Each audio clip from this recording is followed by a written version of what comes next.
كل اللي بتشوفه على التليفون كل يوم ده مش حقيقي. انت بالظبط زي اللي بيتفرج على فيلم علاء الدين وبيقول ليه انا كمان مش بلاقي المصباح السحري. محدش لقى المصباح السحري. علاء الدين ده تمثيل، واللي على السوشيال ميديا برضه تمثيل ولقطة كاميرا. عشان كده مدمنين السوشيال ميديا بيجري بسرعة ياخد لقطة تانية عشان يحس ان الالوان رجعت تاني لحياته. النهاردة تدخل الانستجرام، تيك توك، فيسبوك، تلاقي صور ضحك، سفريات، لبس، عربيات، علاقات، يا سلام مثالية. فتبدأ تبص لحياتك وتقول كل الناس تمام، أنا بس اللي واقف مكاني. بس الحقيقة اللي بتشوفه ده مش حقيقي.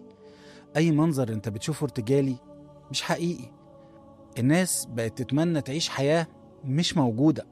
بقينا بنحس إن الطبيعي غلط والبساطة نقص وإن العادي مش كفاية. السوشيال ميديا كان المفروض تكون وسيلة للتواصل ومساحة للتعبير، مكان للناس الحقيقية. لكن بقينا في سباق مين يشد الانتباه أكتر. الترند بقى إله يعبد بكل طاعة وإخلاص. تحولت وسائل المتعة إلى مصادر معاناة. أنا كلامي ليك مش كمتفرج بس، لأن السوشيال ميديا بقت في إيدينا كلنا. محدش دلوقتي ما عندوش حساب على منصة أو اتنين على الأقل، ولا ما كانش زمانك بتشوفني. على فكرة أنا وإنت كمان عارفين إننا ساعات بننشر حاجات مش دقيقة، وفيها لحظات كتير مزوقة أكتر من الحقيقة. أنا وإنت كمان عارفين إننا جزء من المنظومة بشكل أو بآخر، وعايز أقولك إن أنا وإنت السبب. أنا مش بس جاي أقولك اوعى السوشيال ميديا تهد حياتك، أنا جاي أقولك ما تهدش حياة الناس وما تكونش سبب في أوقات صعبة ليهم. وما أبرئ نفسي، أنا واحد من الناس لو شفت الأكاونتات بتاعته هتقول ياه ده أسعد إنسان في الكون. لكن يمكن ما تقدرش تعيش 24 ساعة من حياتي. كل لحظة بننشرها وكل مثالية بنفتعلها مهما كانت السعادة اللحظية اللي بتديها لنا وبنرضي بيها غرورنا، لازم نسأل نفسنا احنا بنعمل كده ليه؟ وعايزين نعمل ايه في المجتمع وفي المستقبل؟ وهل ده يرضي ربنا ولا لا؟ بلاش تبني سعادتك على تعاسة الناس، وما تحسش بالتفوق لما تكون أحسن من الآخرين. حس بالتفوق على نفسك لما تتقدم أنت في حياتك، وده مش لازم دايما تشيره مع غيرك. في ناس كتير رزقها من السوشيال ميديا، وده مش عيب، بس خلي بالك لأن أنت ممكن تكون بتاكل حرام، لأن اللي أنت بتنشره مش حقيقي وتمثيل وتصنع. الناس مش عايزة الكمال، وصدقني الناس بتعرف تفرق بين اللي بيحترمهم وبين اللي بيستهلكهم. اوعى تفتكر انك لازم تبقى مثالي عشان تبقى مؤثر. كل اللي محتاجه انك تكون حقيقي، محترم، صادق، خايف على الناس زي ما بتخاف على نفسك. التميز الحقيقي مش ان الناس تشوفك افضل، التميز الحقيقي لما الناس تشوف نفسها افضل، ولما انت تكون سبب في ده. الناس ممكن تنسى صورتك، لكن عمرها ما هتنسى الاحساس اللي سبته جواهم. ربنا مش هيحاسبك انت عندك كام متابع، لكن هيحاسبك عن الاثر اللي سبته ولو في بني ادم واحد. الناس اللي بتصور أسرار بيتها ومراته وعياله، اتقي الله، انت المفروض تداريهم وتحميهم وتخاف عليهم، مش تفرج الدنيا عليهم. انت دورك كزوج أو كزوجة انكم تحموا بيوتكم، تحموا من المجتمع. ازاي تقدر تعمل ده وانت حاطط حياتك كلها ليل نهار قدام المجتمع؟ حتى أكلك وشربك وأدق خصوصياتك بقت متاحة للجميع. انت مسلم حصنك وسلاحك للي المفروض تحمي نفسك منه.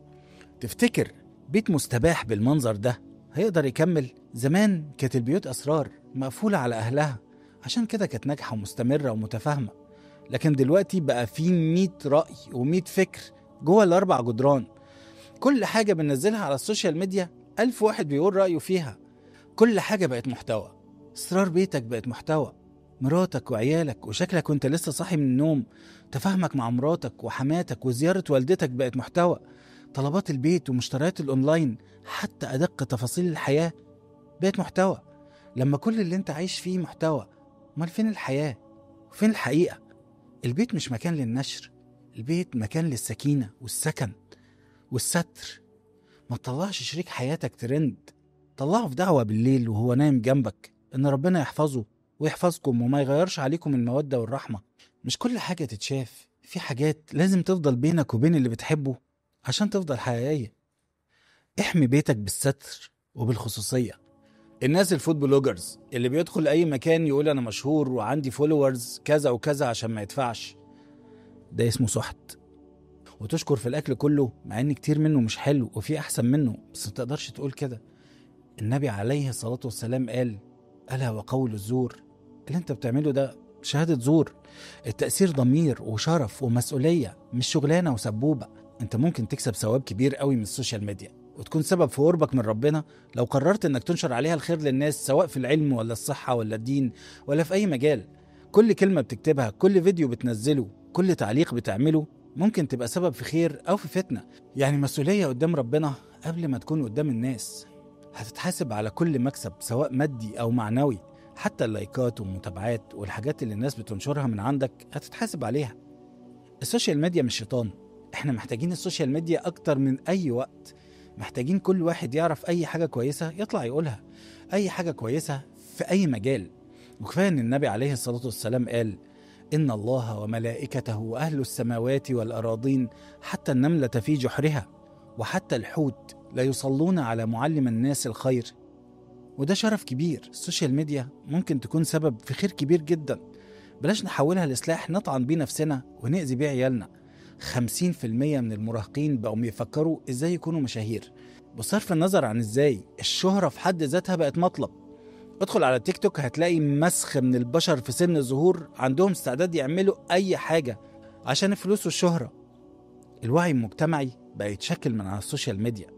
من أول ما بنصحى لحد ما بننام التليفون في إيدينا. لو حياتك كلها بقت متعلقة بإشعار، ولو مزاجك بيتحدد بعدد اللايكات، لو يومك ما بيبدأش غير لما بتفتح انستجرام وتيك توك، فللأسف السوشيال ميديا بقت مسيطرة عليك. وبدون ما نحس السوشيال ميديا بدأت تشكل شخصيتنا ونظرتنا لنفسنا وطموحنا وحتى علاقتنا بالناس. ده في ناس بقت تدخل في حالات نفسية معقدة بسبب السوشيال ميديا، وفي ناس بتفقد حياتها. تخيل.